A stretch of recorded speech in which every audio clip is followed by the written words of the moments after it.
Up next is a really interesting topic, and a topic that is difficult to interpret if you don't understand the logic behind it, and that is the aortic pulse waveform. If you flip through your clinical book, you'll find a waveform something like wah with the notch in between. That's your aortic pulse waveform. But then if I just blatantly draw that wave on the screen and explain what each of the part of that wave stands for, you won't understand anything. So what I'm gonna do instead is draw the various phases of cardiac cycle and then show how in each of these phases of cardiac cycle pressure changes occur inside the aorta, and it is due to the various pressure changes that occur into the aorta in various phases of cardiac cycle that you get that particular aortic pulse waveform present in your clinical books, that wah. So let's see how that wah is created with the help of cardiac cycle. All right, starting cardiac cycle with ventricular systole. Normally, when the aortic valve is closed, the pressure inside the aorta is the diastolic blood pressure, which is normally around 80 mm of Hg. It is only when the pressure inside the ventricle becomes greater than the pressure inside the aorta that the aortic valve will open. In isovolumetric contraction of the ventricle, the pressure inside the ventricle increases from 5 mm of Hg till 80 mm of Hg. This is isovolumetric contraction. In isovolumetric contraction, the pressure is not strong enough to open the valve. As a result, there is no communication between left ventricle and aorta. As the ventricle continues to contract, eventually a point comes when the pressure inside the ventricle becomes greater than the pressure inside the aorta. As soon as the pressure inside the ventricle becomes greater than the pressure inside the aorta, the aortic valve opens. Once the aortic valve opens completely, now the two isolated systems of the heart are in complete communication with one another. When two isolated systems of the heart are in complete communication with one another, in this case, the left ventricle is communicating with the aorta, the pressure and volumetric changes in left atrium is faithfully transmitted to aorta. Three concepts that I have already asked you to keep it in your head while I explained you the definition of pulse. See, that was the relevance of the three concepts here. They are being applied right now in cardiac cycle. Okay, let's not use our brain that much. Let's use it a little less. So the ventricle starts to contract. The contraction is not strong enough to open the aortic valve. This is isovolumetric contraction. The contraction keeps on increasing, and the pressure inside the left ventricle becomes greater than the pressure inside the aorta. As soon as that happens, the aortic valve opens. As soon as the aortic valve opens, the increase in pressure inside the ventricle is faithfully transmitted to the aorta as well. That means the maximum capacity till which the ventricle can contract is the systolic blood pressure. So it will contract till 120 mm of Hg. Inside aorta as well, the pressure will increase till 120 mm of Hg, which is the systolic blood pressure. So in isovolumetric contraction, inside aorta, you had diastolic blood pressure of 80 mm of Hg. After isovolumetric contraction, in rapid ejection, the pressure increases from diastolic blood pressure to systolic blood pressure inside aorta. And this increase in pressure is as a result of left ventricular systole, which in waveform is represented with the help of this red line referred to as the percussion wave. This is referred to as the percussion wave. So percussion wave. Every time you palpate a pulse, what you are feeling is the percussion wave. That is, the left ventricle contracts, percussion wave is generated, as the pressure inside the aorta increases from diastolic blood pressure to systolic blood pressure, and then this wave travels along the wall of the aorta to the peripheral artery, and then you feel that pulse, you feel the percussion wave. Okay, good. Till here everything's fine. Okay, the ventricle keeps on contracting, but now instead of the contraction happening at apex, more of the contraction is happening at the base of the ventricle, which is relatively weaker. Since the contraction is weaker, the pressure inside the ventricle, it starts falling. See, contraction is taking place still, but the contraction is weaker, so the pressure falls. The two systems are still in complete communication with one another, so the pressure change inside the ventricle is reflected inside the aorta. So here also the pressure, it starts to decrease. From 120, it starts falling down. So what do you get? You get this. The same thing here. Now the pressure starts to fall down. Pressure starts to fall down. Okay. As soon as the pressure that is falling hits around 90 mm of Hg, the pressure inside the left ventricle becomes around 90 mm of Hg, 85 to 90 mm of Hg, the aortic valve closes. As soon as the aortic valve closes, the column of blood inside the aorta falls back. As the column of blood inside the aorta falls back, there is a transient drop in pressure inside the aorta. Transient drop in pressure inside the aorta. And this transient drop in pressure inside the aorta is represented with the help of a notch. This notch is referred to as the dicrotic notch. This is your dicrotic notch. So dicrotic notch represents a transient fall in pressure inside the aorta due to the backward fall in the column of blood inside the aorta due to the closure of aortic valve. Aorta, it's a large artery, and large arteries are elastic in nature. So as pressure gets built up inside the aorta, it dilates and the wall stretches.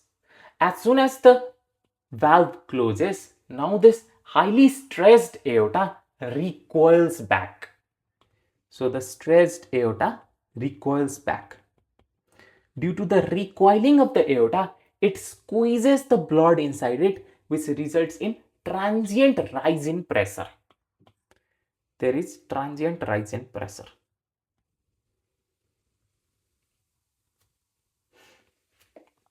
A transient rise in pressure. This transient rise in pressure due to the recoil of aorta is referred to as the dicrotic wave. Dicrotic wave. As the aorta recoils, it squeezes out the blood inside it to the periphery. As the blood gets squeezed out, now there is no blood inside the aorta, so the blood pressure inside the aorta falls. The pressure inside the aorta falls.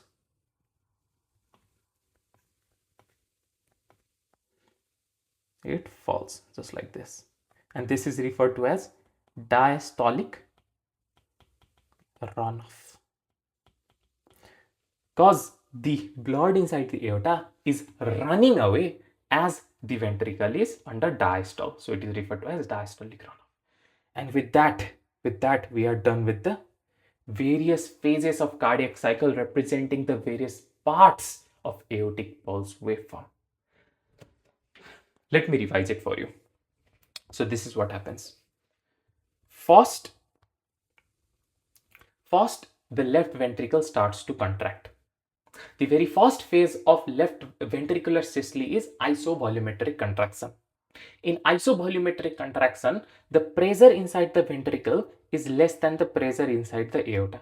So the aortic valve does not open. Since the aortic valve does not open, there is no communication between left ventricle and aorta. And inside the aorta, the pressure that is present is the diastolic blood pressure. As soon as the pressure inside the ventricle becomes greater than the pressure inside the aorta, the aortic valve opens. As soon as the aortic valve opens completely, now the left ventricle is able to communicate with the aorta.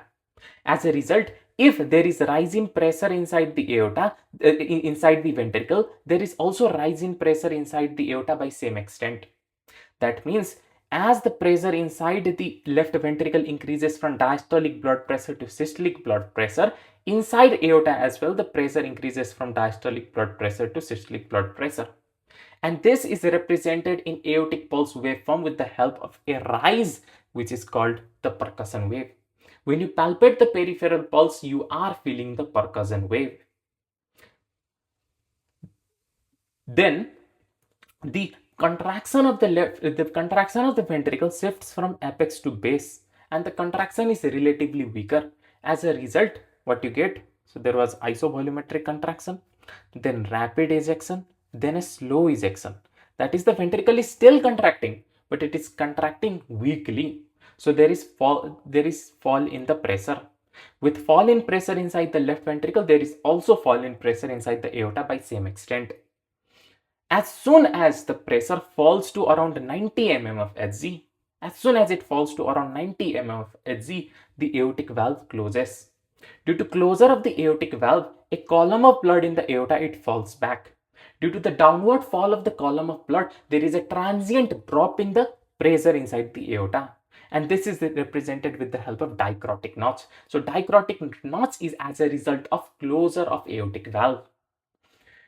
Aorta is highly compliant. It is elastic. As blood and pressure gets accumulated inside the aorta throughout the phase of systole, throughout the ventricular systole, it has expanded.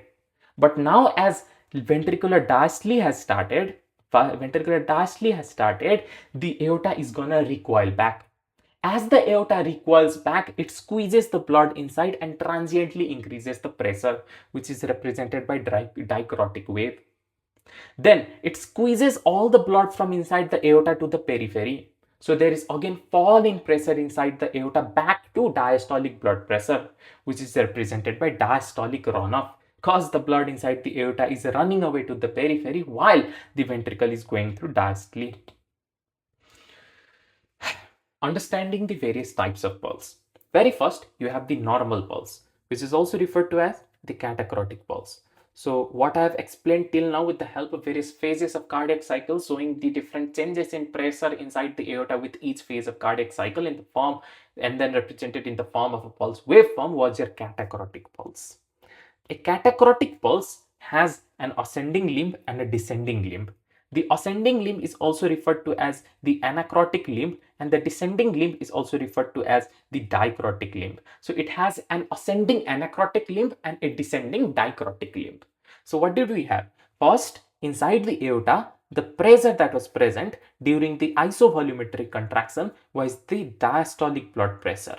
As the left ventricle contracts and the aortic valve opens, the pressure inside the ventricle increases from diastolic blood pressure to systolic blood pressure, which gets faithfully transmitted to aorta. So inside aorta also pressure increases from diastolic blood pressure to systolic blood pressure. This increase in pressure inside the aorta is represented in the waveform with the help of a uphill that I have shown with the color red, and this is referred to as the percussion wave. When you palpate your peripheral artery, what you are feeling is the percussion wave. And the maximum intensity of the pulse that you are feeling is the peak of the percussion wave. How? So the left ventricle contracts. The pressure inside the left ventricle increases from diastolic blood pressure to systolic blood pressure. As the aortic valve is open, the pressure inside the aorta also increases from diastolic blood pressure to systolic blood pressure. And then this pressure increment travels throughout the arterial system along the wall of the aorta in the form of pressure wave and reaches the periphery. The part of the pressure wave that is reaching the periphery is the percussion wave, because this part involves the increment of the pressure from diastolic to systolic blood pressure. So what you are feeling is the percussion wave. Okay, after that, the contraction of the left ventricle decreases and the pressure inside the left ventricle decreases, and the pressure inside the aorta also decreases. When the pressure inside the left ventricle becomes around 90 mm of Hg, the aortic valve shuts off. As soon as the aortic valve opens, there is fall in the column of blood inside the aorta, which results in a transient fall in blood pressure represented in the pulse waveform with the help of a notch. And this notch that I have shown right here is called the dicrotic notch. So what is dicrotic notch? Dicrotic notch is representing the closure of aortic valve, resulting in transient fall in pressure inside the aorta due to fall back of the column of blood. Then the highly compliant aorta that has fattened up or dilated or stretched throughout the systole. Throughout the systole, the ventricle is pushing the blood into the aorta, pushing blood and pressure into the aorta, and the aorta has fattened up.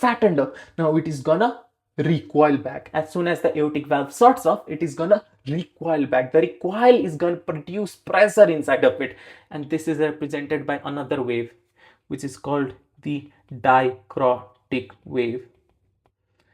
The squeeze, the recoil of the aorta is going to push all the blood to the periphery, and there is sudden drop in pressure inside the aorta, and this is your diastolic runoff.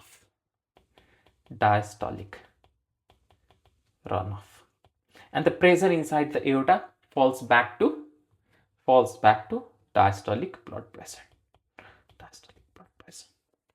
The difference in between the peak of the wave and the bottom of the wave, or the difference in between systolic blood pressure and the diastolic blood pressure, will give you pulse pressure. When this pulse pressure is less than 30 mm of Hg, that is, if the wave was like this, right, the difference would have been less than 30 mm of Hg, then that would have been low volume pulse. If the difference was greater than 60 mm of Hg, that is, the wave would have been like this, a high peaking wave, that is pulse pressure larger than 60 mm of Hg, then this would have been a high volume pulse. At this point, at the level of dicrotic notch, what is happening? There is closure of aortic valve. Closure of aortic valve represents the end of ventricular systole and the beginning of ventricular diastole. So from starting till here is systole, and from here to here is diastole. The closure of aortic valve also produces the second heart sound, or the S2 sound. So there is S2 sound here. In the beginning, there was isovolumetric contraction where there was closure of mitral and tricuspid valve, which produced the first heart sound, which is the S1 sound. And you know that in between S1 and S2 you have systole, and the S1 repeats again here, and between S2 and next S1 you have diastole. This limb right here is the anacrotic ascending limb. Okay, the anacrotic ascending limb, and this limb right here is the dicrotic descending limb. One more concept that you need to understand for normal pulse or catacrotic pulse is that in some of the clinical books, after percussion wave, what you also see is a tidal wave. What is tidal wave? See, when the left ventricle contracts, it squeezes the blood out of the aorta, producing percussion wave. This percussion wave is the forward wave that travels to the periphery. As the percussion wave travels forward, it is going to collide with arteries at the points where the arteries bifurcate, and at the points where the arteries become smaller, the wave is gonna collide. After the percussion wave collides, it returns back or reflects back.